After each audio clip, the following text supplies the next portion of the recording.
Because imagine you have a job as a checkout person in a grocery store. It's a fairly unskilled job.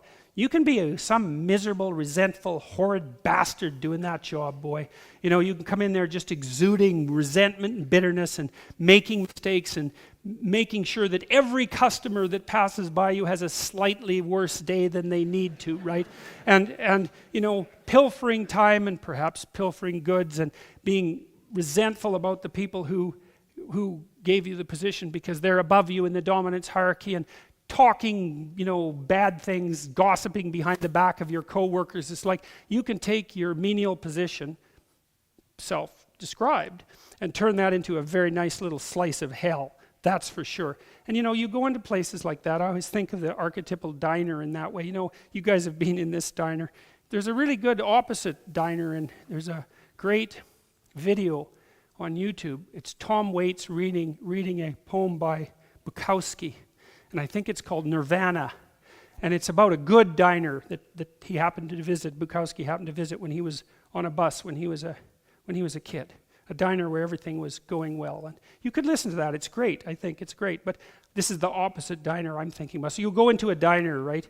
It's 7 o'clock in the morning, and you order some bacon and eggs and some toast. And then you look around in the diner and you think, it was like 1975 when the windows were last washed, and there's this kind of thick coating of who gives a damn grease on the walls, and the floor too has got that sort of stickiness that you really have to work at to develop over years, and the waitress she's not happy to be there, and the guy behind the counter isn't happy that happens to be the waitress that he's working with, and then you walk down the stairs maybe to the washroom, and that's its own little trip.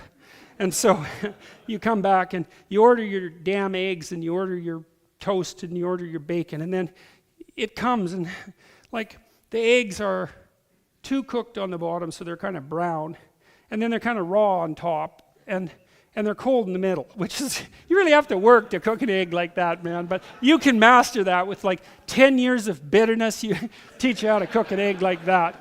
And then the toast, here's what you do with the toast, right? You take the white bread, the pre-sliced stuff that no one should ever eat, and then you put that in the toaster, and you overcook it.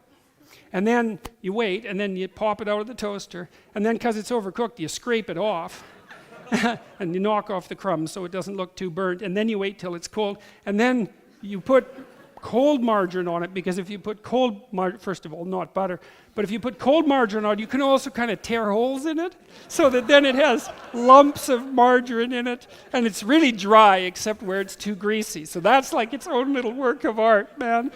And then you put that on the side with the eggs, and then you have the potatoes, and this is how you cook the potatoes properly. Yeah. So they're leftover potatoes.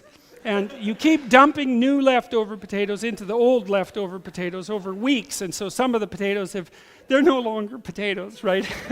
They've half returned to Mother Earth.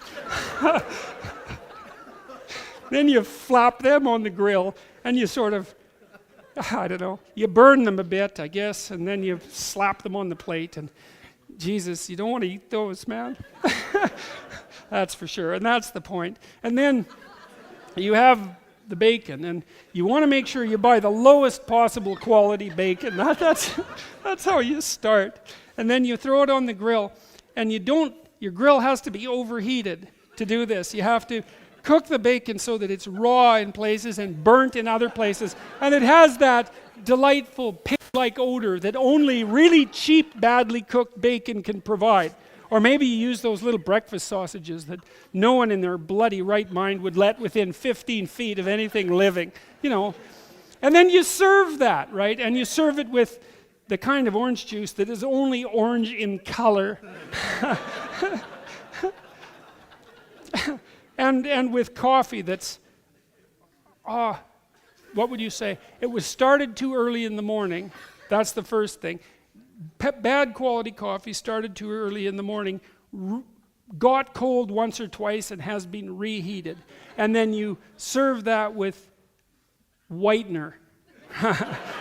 It's like Here's your breakfast. It's like, no, man, that's not breakfast. That's hell.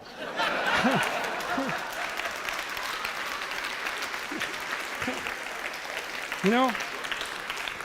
And you created it. And then what you do, if you have a diner like that, is because you have a miserable life if you have a diner like that, and you've really worked on achieving that, is every night you go home and you curse your wife and you curse your kids and you fucking well curse God too for producing a universe where a diner like yours is allowed to exist. And that's your bloody life.